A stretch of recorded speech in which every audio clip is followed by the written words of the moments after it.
Indonesia. Di tempat ini aku lahir. Di tempat ini pula aku dibesarkan. Bahkan di tempat yang sama nanti, jasad dari tubuhku akan disemayamkan.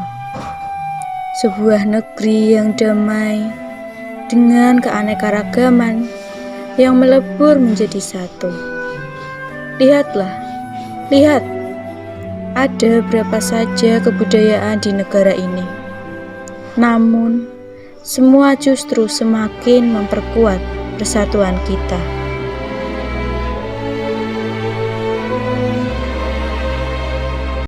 Assalamualaikum warahmatullahi wabarakatuh. Innal hamdan wassalatu wassalamu ala Rasulillah Sayyidina Muhammad ibni Abdillah wa ala alihi wa ashabihi wa baraka wa salam. Amma ba'du.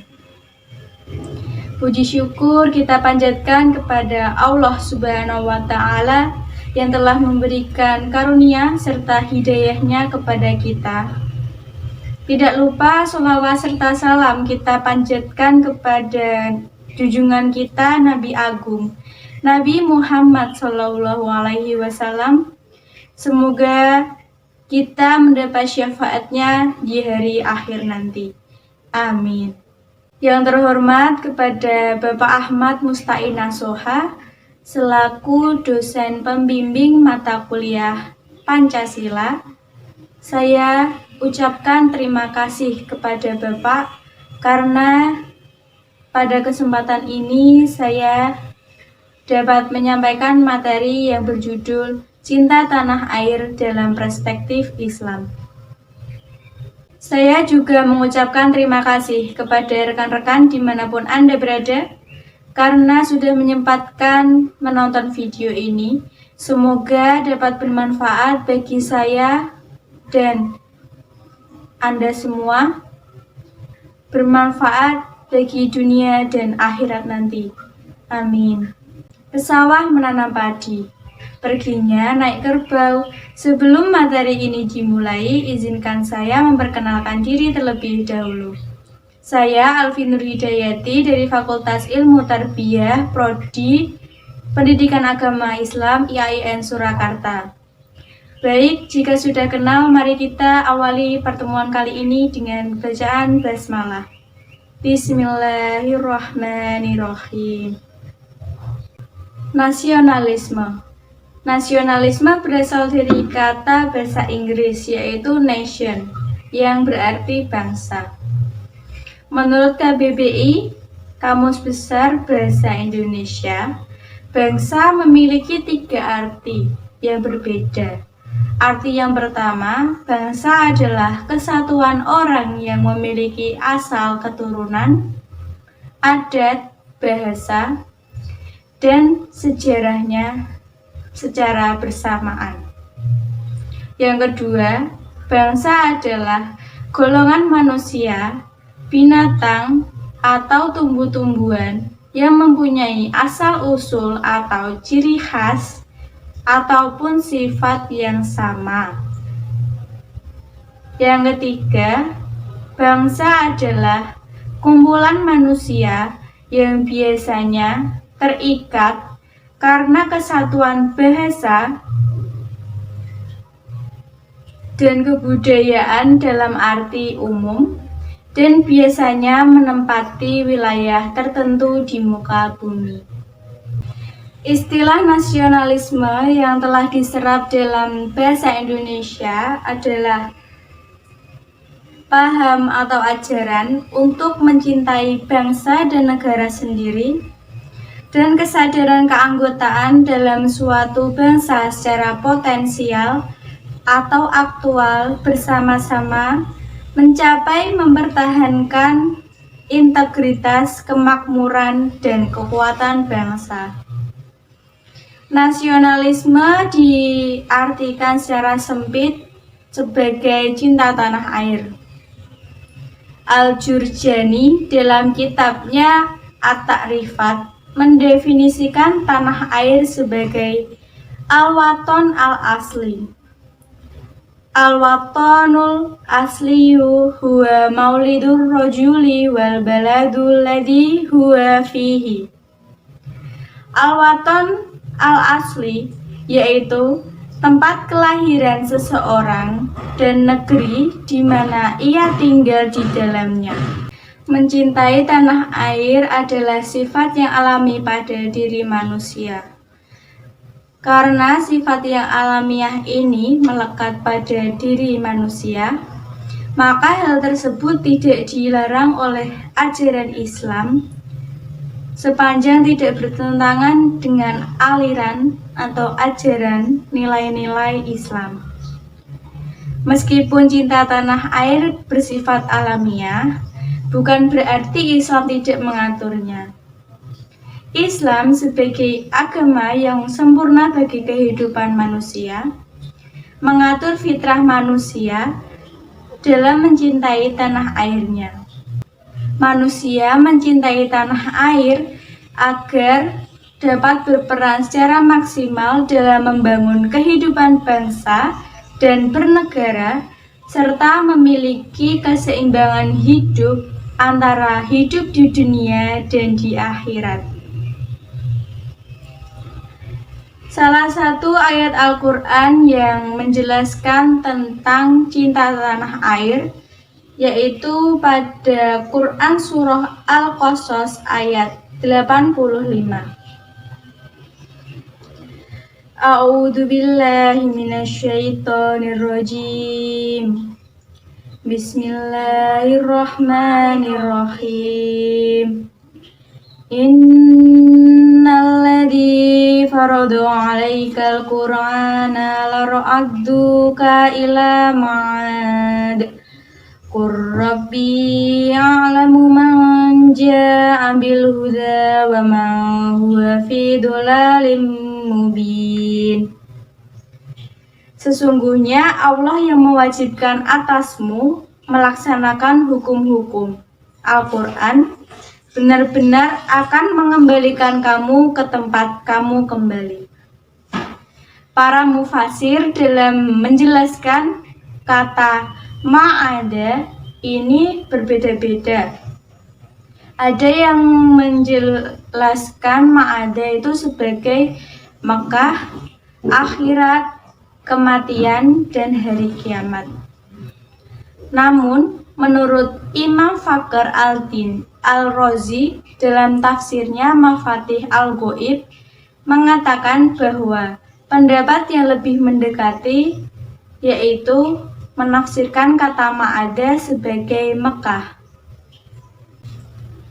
Dalam tafsir Quran Al-Qasas ayat 85 terdapat isyarat bahwa cinta tanah air itu adalah sebagian dari iman. Rasulullah Shallallahu Alaihi Wasallam dalam perjalanannya hijrah menuju Madinah banyak sekali menyebut kata tanah air, tanah air, tanah air. Kemudian Allah mewujudkan permohonannya dengan kembalinya Nabi Muhammad ke Mekah. Sahabat Umar radhiyallahu anhu berkata, jika bukan karena cinta tanah air, maka niscaya akan rusak negeri yang jelek atau gersang. Maka sebab cinta tanah airlah dibangunlah negeri-negeri. Selanjutnya ayat yang menerangkan cinta tanah air menurut ulama yaitu dalam Al-Quran Surah An-Nisa ayat 66. A'udzu billahi minasyaitonir rajim. Bismillahirrahmanirrahim. Walau anna katabna alaihim an iqtulu anfusakum aw khuruju min diyarikum ma fa'aluhu illa qalilum minhum. Dan sesungguhnya jika seandainya kamu diperintahkan kepada mereka orang-orang munafik bunuhlah diri kamu atau keluarlah kamu dari kampung halamanmu, niscaya mereka tidak akan melakukannya, kecuali sebagian kecil dari mereka. Syekh Wahbah Al-Zuhaili dalam tafsirnya Al-Munir menyebutkan bahwa terdapat isyarat akan cinta tanah air dan ketergantungan orang dengannya, dan Allah menjadikan keluar dari kampung halaman tersebut sebanding dengan bunuh diri dan sulitnya hijrah dari tanah air. Dalam firman Allah dikatakan, keluarlah dari kampung halaman kamu. Terdapat isyarat yang jelas akan ketergantungan hati manusia terhadap negaranya, dan isyarat bahwa cinta tanah air adalah hal yang melekat dalam hati manusia. Karena Allah menjadikan keluar dari kampung halaman sebanding dengan bunuh diri, maka kedua hal tersebut sama beratnya. Kebanyakan orang tidak akan membiarkan negaranya atau tanah airnya manakala mereka dihadapkan dengan penderitaan, ancaman, dan gangguan. Pada Quran Surah At-Taubah ayat 122, A'udzu billahi minasyaitonir rajim. Bismillahirrahmanirrahim. Wa ma kanal mu'minuna liyanfiru kaffah falaula nafaru min kulli firqatin minhum ta'ifatul la yatafaqahu fi zini waliyundiru qaumahum idza raja'u ilaihim la'allahum yahdarun. Dijelaskan bahwa tidak sepatutnya orang-orang mukmin itu semuanya pergi ke medan perang. Mengapa sebagian dari golongan mereka tidak menuntut ilmu pengetahuan agama agar mereka dapat memberi peringatan kepada kaumnya apabila mereka telah kembali, agar mereka dapat menjaga dirinya. Belajar itu wajib bagi semua umat secara keseluruhan. Kewajiban yang tidak mengurangi kewajiban jihad dan mempertahankan tanah air juga merupakan kewajiban yang sangat suci.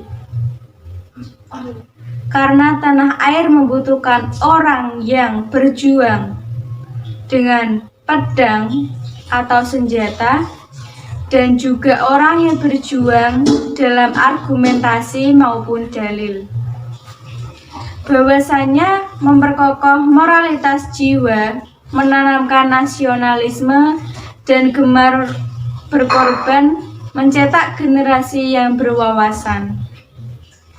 Cinta tanah air sebagian dari iman, serta mempertahankan tanah air adalah kewajiban yang suci. Inilah pondasi bangunan umat dan pilar kemerdekaan mereka. Kesimpulan yang dapat diambil pada materi kali ini yaitu cinta tanah air itu bukan hanya karena tabiat saja, melainkan juga lahir dari bentuk dari keimanan kita sendiri. Karenanya, jika kita mengaku diri kita sebagai orang yang beriman, maka mencintai Indonesia sebagai tanah air yang jelas-jelas mayoritas penduduknya Muslim merupakan keniscayaan. Inilah makna penting pernyataan hubbul waton minal iman. Ya lalwaton, ya lalwaton, ya lalwaton, hubul waton minal iman. Demikian materi yang dapat saya sampaikan pada kesempatan kali ini. Mari kita tutup dengan doa. Subhanakallahumma wa bihamdika asyhadu an la ilaha illa anta astaghfiruka wa atubu ilaik. Allahumma inni nas'aluka salamatan fid dunya wal akhirah wa afiatan fil jasad wa ziyadatan fil ilmi wa barakatan fil rizqi wa taubatan qoblal maut wa rahmatan indal maut wa najata minan nar wal afa indal hisab bi rahmatika ya arhamar rahimin. Amin. Saya menyadari dalam penyampaian materi kali ini masih banyak kekurangan, maka dari itu saya meminta maaf sebesar-besarnya. Jika ada yang kurang mohon ditambahi, jika ada yang lebih mohon dikurangi. Wallahu muwaffiq ila aqwamit thoriq. Assalamualaikum warahmatullahi wabarakatuh.